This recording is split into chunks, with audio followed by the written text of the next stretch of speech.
Bonjour à tous et merci de suivre ce 6h30. Le calme est revenu dans la ville de Bouna, dans la région du Bunkani. Elle était, il y a quelques jours, le théâtre de violents affrontements interethniques.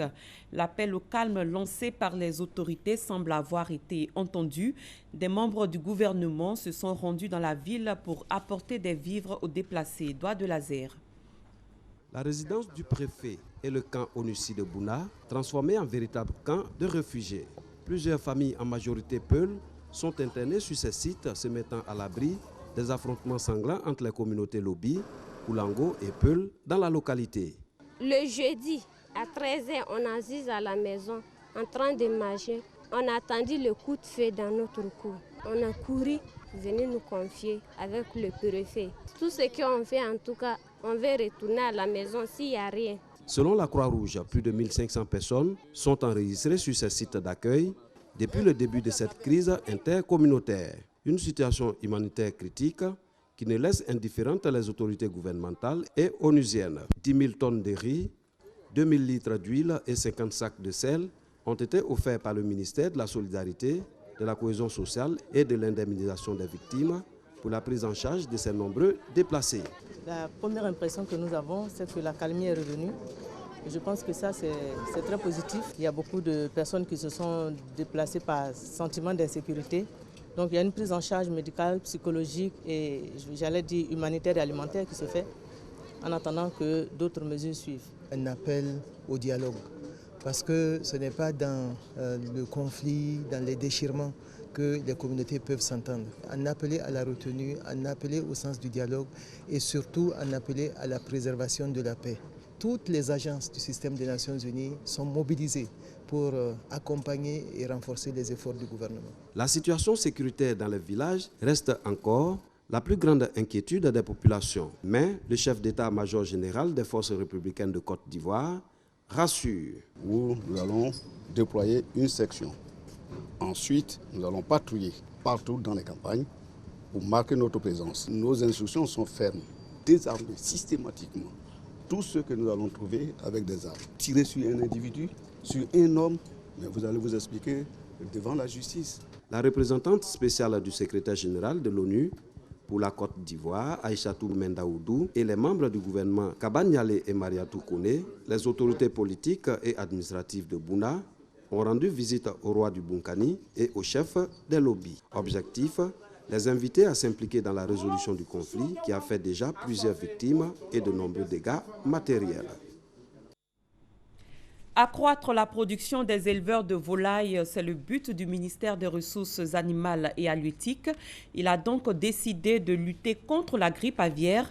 Les derniers foyers découverts ont été détruits. Thomas Guessambi. Quand les principaux acteurs du monde de l'élevage de volailles en Côte d'Ivoire et la tutelle se rencontrent en milieu de semaine, sous le regard de partenaires techniques et financiers, la nouvelle est plutôt bonne cette fois. Surtout après l'apparition de foyers de grippe aviaire observés en 2015. L'indemnisation des éleveurs touchés par la destruction des produits de ferme. L'État de Côte d'Ivoire veut tenir ses promesses. Convaincu que la clé du succès de la lutte contre la grippe aviaire et ses effets ravageurs reste l'indemnisation, par cet autre signal, après celui de Bouaké, le ministère des Ressources animales et halieutiques et ses partenaires veulent rassurer les éleveurs et les amener à adopter des comportements citoyens. Ceux qui ont pensé qu'en délocalisant leur ferme ailleurs, ou même leurs volailles ont trouvé la mort, aujourd'hui sont en train de regretter. Parce qu'ils avaient pensé qu'on n'allait pas procéder à l'indemnisation. Mais nous sommes dans la République d'Alassane Ouattara. Lui, il a dit. Plus de 120 millions de francs CFA composés de chèques allant de 300 000 à près de 13 millions de francs CFA sont donc distribués au profit de la centaine d'éleveurs touchés dans le district d'Abidjan et Grand Bassam. Une des principales sources de protéines animales consommées en Côte d'Ivoire. La production nationale de la volaille est de 40 000 tonnes. Elle devrait atteindre les 60 000 tonnes d'ici à 2020 pour permettre au pays de réduire son taux d'importation en la matière. Une ambulance médicalisée a été offerte au centre de santé urbain de Totrodrou dans le département de Kouibli à l'ouest de la Côte d'Ivoire. Ce don du gouvernement ivoirien est estimé à 76 millions de francs CFA. Il devrait permettre de mettre fin aux souffrances des populations. F. Boué.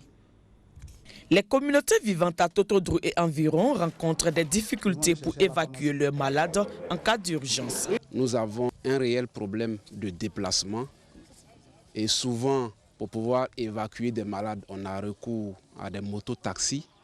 Vous voyez par exemple des femmes qui sont en travail qu'il faut évacuer sur des mototaxis. Vraiment, c'était difficile. Aujourd'hui, cet état de fait est un lointain souvenir. Une ambulance médicalisée de 76 millions de francs CFA pour les 16 villages de la sous-préfecture de Totodrou. Un don du gouvernement de la Côte d'Ivoire. L'acquisition de cet engin a été pilotée par un cadre de la région. Nous avons approché le ministère de la Santé publique, exprimé les besoins de la population, les besoins en domaine de santé. Après avoir constaté tout ce qui est comme pathologie dans le département de Kouibli, je pense que le ministère nous a écoutés. Ils ont écouté le cri de cœur des populations et ils ont bien voulu satisfaire cette population en nous offrant cet engin-là. Une action qui en appelle d'autres, la cérémonie de remise est une occasion pour les filles et fils de Kouibli de prôner l'union sacrée autour des questions de développement. Je demande à tous mes frères de croire à la chose. C'est à cause du développement nous sommes là. Sinon les histoires de politique qu'ils mettent ça de côté, qu'on s'unisse pour vraiment aller dans de bons sens. Message sûrement compris, des cadres emboîtent le pas. 1000 litres de carburant offerts et des dons en espèces pour l'entretien de la nouvelle ambulance. De nouvelles mesures ont été prises pour améliorer le système des marchés publics en Côte d'Ivoire. C'est une initiative de l'autorité de régulation des marchés publics. La question a été évoquée au cours d'une rencontre à Grand-Bassam. Herman Niamier. Le système des marchés publics a évolué. Signe de cette évolution, le renforcement du cadre réglementaire avec un amendement du Code du marché public. Redéfinition de la notion de marché public, nouveau seuil de passation, facilitation pour accessibilité des petites et moyennes entreprises sont entre autres changements notables dans la commande publique. L'enjeu de ce séminaire, initié par l'Autorité nationale de régulation des marchés publics, est de vulgariser les nouvelles mesures prises par le gouvernement ivoirien pour un meilleur encadrement des opérations de passation des marchés. Le changement, il a deux niveaux. Au niveau des services déconcentrés, il y a le seuil pour passer les appels d'offres qui a changé, qui est passé de 30 millions à 100 millions. Les collectivités sont restés à 30 millions. Mais en dessous de 30 millions, comme en dessous de 100 millions pour les services déconcentrés, les procédures sont réglementées. Nous les appelons des procédures simplifiées, mais les procédures sont réglementées, d'autant plus qu'il s'agit des deniers publics. Le défi aujourd'hui pour tous les acteurs de la commande publique est le respect du nouveau cadre réglementaire pour la bonne gouvernance dans les marchés publics. Toutes les dépenses de l'État sont codifiées, toutes les dépenses de l'État sont réglementées. Alors ça veut dire que nous nous mettons dans une position d'application de ces mesures pour que l'argent de l'État, l'argent du contribuable soit bien utilisé dans notre région. Le séminaire de Bassam est la 8e étape d'une tournée d'information et de sensibilisation des acteurs en région initiée par l'ANP depuis le 16 février. Clou de ce périple d'Abou le 31 mars prochain. 3 villages du département de Didiévi ont été éclairés. Le ministre d'État Aoussou Kwadio-Jano a procédé à leur mise sous tension. Plusieurs chefs traditionnels ont à cette occasion reçu leur arrêté de nomination. Kader Sogodogo. Pakinou 2016, nous sommes dans la sous-préfecture de Molonou-Blé, dans le département de Didiévi. La Pakinou est un moment idéal pour mener des actions de développement en faveur des populations. Après des écoles et des centres de santé inaugurés les années précédentes, cette année, le ministre d'État Jano Aoussou Kwadio connecte 3 villages au réseau électrique national. La mise sous tension a lieu dans le village de Akafukro. Cette action a été rendue possible grâce au conseil régional du Bélier. Pour le ministre d'État Jano Aoussou Kwadio, les élus et les cadres de nos régions doivent être au service de leur communauté. L'essence de la politique, c'est de se mettre au service d'une communauté. C'est tout un idéal. C'est servir Avant la mise sous tension électrique, Nanan Kofi Miezan Alphonse à Likessou et Nanan Konan Yao à Sakri ont reçu leur arrêté de nomination en qualité de chef de village en présence du ministre d'État, Jano Aoussou Kouadio. La fête de Pâques a été célébrée ce dimanche. Elle commémore la résurrection du Christ dans le village de Flenglin, au centre de la Côte d'Ivoire. La célébration s'est faite autour de 3 projets de développement, nous dit Léon Brou. Dimanche de Pâques à Dibri-Flengli, sur l'axe Boaké-Sakassou. Les populations réveillées par des danses du terroir baoulé, en famille, des concertations pendant que l'on s'active, soit pour le repas du jour, soit pour un grain de beauté de plus. Nous sommes à Pakinou, cadre de réjouissance et de retrouvailles entre populations locales et diaspora, retrouvailles surtout pour parler développement. L'Assemblée générale de la mutuelle planche sur la répartition des 150 nouveaux lots créés dans le cadre de l'extension du village, l'ouverture de nouvelles voies, l'extension des réseaux électriques et d'eau potable sont aussi évoquées et des cotisations fixées. Les cotisations sont prenables, 1000 francs par mois. On ne paye pas assez pour le développement d'un village. Chacun doit faire un effort à son niveau pour donner les moyens qu'il faut pour le développement du village. Après les études effectuées, ces projets vont nous coûter plus de 30 millions de francs CFA. Et nous comptons sur nos propres moyens, sur la population, mais nous allons aussi demander la participation de l'État pour nous aider à réaliser tous ces projets. La mutuelle de développement de Dibri-Flengli, créée en 1976, est à l'origine des infrastructures de base du village. Son dernier projet, le lotissement additionnel, lui a coûté 2 500 000 francs CFA.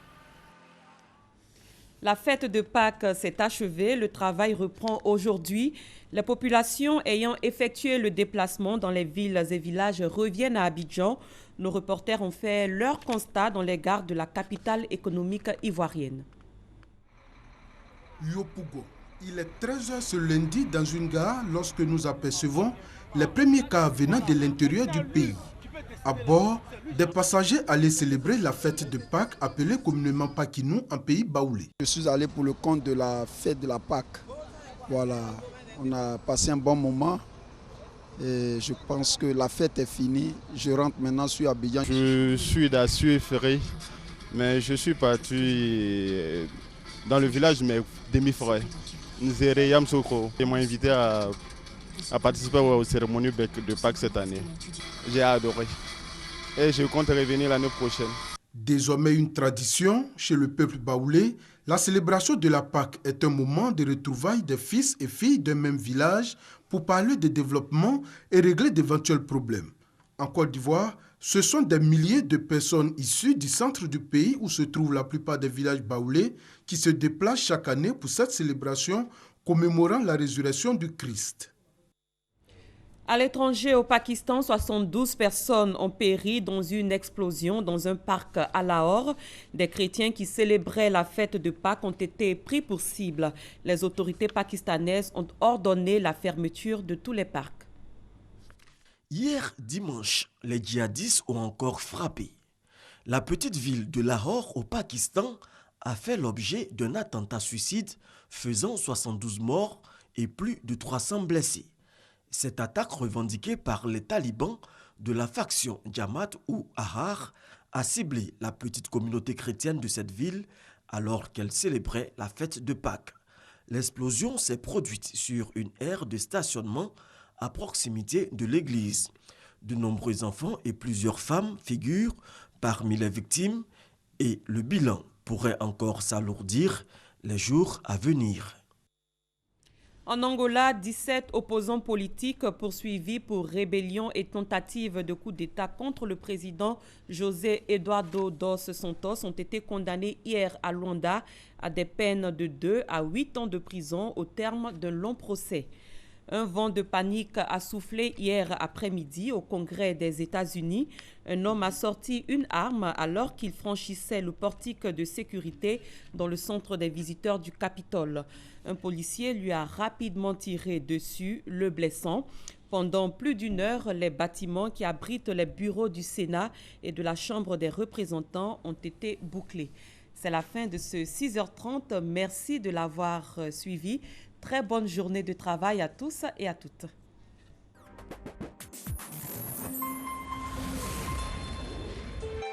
RTI 1, la chaîne qui rassemble.